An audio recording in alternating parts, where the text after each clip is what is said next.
Welcome back, everyone. Well, maybe this is the kickstart of the start of something really big at the Marina District. The debut, the grand opening of the National Museum of the Great Lakes took place yesterday. And with that in mind, on this Sunday morning, we welcome in a couple of folks from the National Museum of the Great Lakes. We say welcome in to Anna Conklin and Chris Gilchrist. It's great to have you both here. Great to be here. Anna here, kind of the representative of the big picture, and Chris, the historian, I guess, at the Great Lakes? Historian, executive director, all kinds of things. Chief cook and bottle washer. That's right, that's right. Now, hey, how'd the grand opening go? Oh, it was great. And to be honest, we're taping here on Friday, so I'm setting you up a little bit. Fantastic. I just wanted to see the look at what is he doing? Thanks. No, but you're open again today, from Sunday from noon to 5. Yeah. Right, yeah.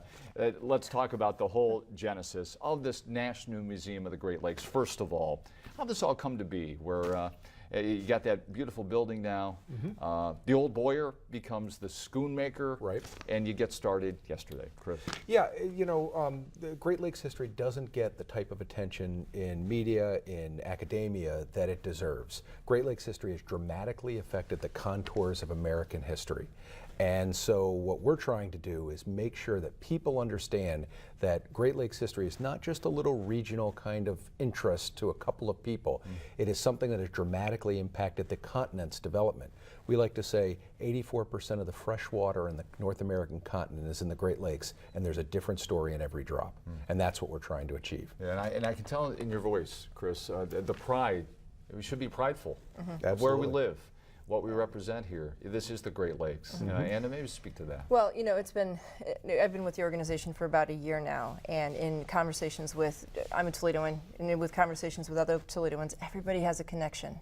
Everybody does, one way or the other. If it's your grandfather was a sailor on the boat, or your grandmother worked as Rosie the Riveter, you know, or worked on in Toledo shipyard, everybody has a connection. And I think there's people who are excited to walk through the museum and to see if they can find a bit of their personal history mixed in. Yeah, I grew up on Lake St. Clair, at least near there, and my family would everybody had a boat there, would take it over to Lake Erie, over to Put-in Bay, Yep. over to South Bass Island. And I remember those stories as a kid, my parents talking about that. But that's a little bit of personal history, if I could. Yeah. Let's talk about the museum itself. It's so exciting that it's opening this weekend. Yeah. And Anna, you want to make it clear, this is about the family. Right. First of all, right? When they were going through the original design process of this, they wanted to make sure that this was going to be something that was attractive to all ages. And it's not the typical history museum where you see an artifact and you have some information and another artifact. This is an incredible blend of artifacts and hands-on exhibits that are really making it a destination for families of all ages. So kids can come in, and there's about 40 different interactive hands-on exhibits. Kids can come in and participate. They can shovel coal into a boiler, and they can move a bilge pump and feel what it was like to have to be on there to save their lives and keep the water off the boat. They really can physically interact with it. We even have the Edmund Fitzgerald. You can take a submersible camera down to the wreck of the Edmund Fitzgerald and experience that. So there's a lot of interactives for kids of all ages, and quite frankly, we see more adults sitting there than anything. So I think this is going to be a fun and exciting museum for kids and for adults. Chris, what goes into deciding what goes into the museum? You know, I mean, it's got to be a monumental effort. It is. It's a matrix of is it important historically? Will it bring people into the facility? Is it interesting enough? Do we have the artifacts to support it? Can we bring real things to people's attention? And then finally, do we have the space in the building to do it? And we run all of these topics through that matrix, and the final product is a great variety of different stories about Great Lakes history, coupled with really interesting interactive exhibits that help people get a first-hand experience with the Great Lakes history. How long would you say to take it all in? Would it take someone? Well, you know, on a Sunday afternoon like today. If you just want to kind of get a flavor for it, you can get through in an hour. If you're really interested, we had people who spent 4 hours in it yesterday. So it's designed for multiple audiences and multiple interest levels. We have had a couple school groups that have come out to kind of test out the exhibits. Okay. We had a first grade class and a sixth grade class, and they had a blast. We heard nothing but great comments back from both of the classrooms. Oh, it's so exciting. Yeah, it really is. Yeah. They had a great time with the interactives, and then there were the educational, the artifacts and the other pieces to it that they really enjoyed learning about as well. It's their history. Yeah.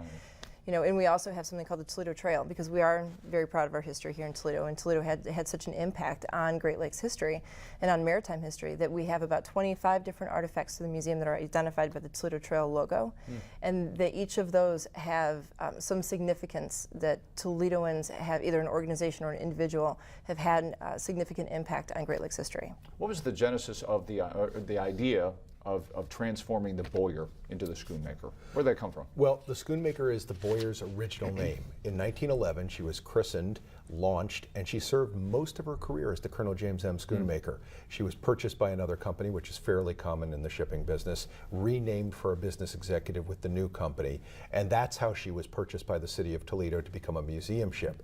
In the process of restoring the boat, in which approximately $1.25 million was raised in donations and in-kind contributions, wow.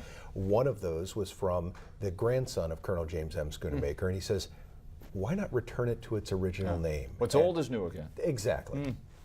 That's fascinating. You know, if I would have gone to your website and looked at the interactive website where you can just turn the pages, I would have found that information. You know, I did go to the website, but I didn't find that there. So I want to plug that website, and it is beautiful. It's unbelievable. Inlandseas.org. Right. But there's so much information there. Maybe explain. Well, and on the website, it's got a lot of great information, but then a lot of those same types of capabilities have been brought over into the interactives inside the museum too. We have some that you can actually read the old historical newspaper articles, and you can identify or look for clues on where you might be able to locate one of the wrecks, and then you can actually take a side sonar scan of different parts of the lake and see if you can find the wreck. But in the interim, you may find other things that may be buried within the lake. Wow, it's fascinating. So yeah, there's a lot of great technology that has gone into it. Congratulations. Thank you. Everyone associated with this. I think we're all excited about it and excited to see something ready to go at the Marina District site. So congratulations. Thank you so much. Here's the tail of the tape at the National Museum of the Great Lakes. Adults museum only, $8. You pay a few more for the Schoonmaker. What was the Boyer and the Schoonmaker before that? And then seniors and kids pay a little bit more. So we say congratulations, best of luck going forward. Thank you. Anna Conklin and Chris Gilchrist, thanks very much. Thank you, Lee. Okay. Thanks, Lee. And it could be something that is a kickstart for the Toledo region as well. Absolutely. And with that in mind, we'll welcome in our next guest on Conklin & Company right after.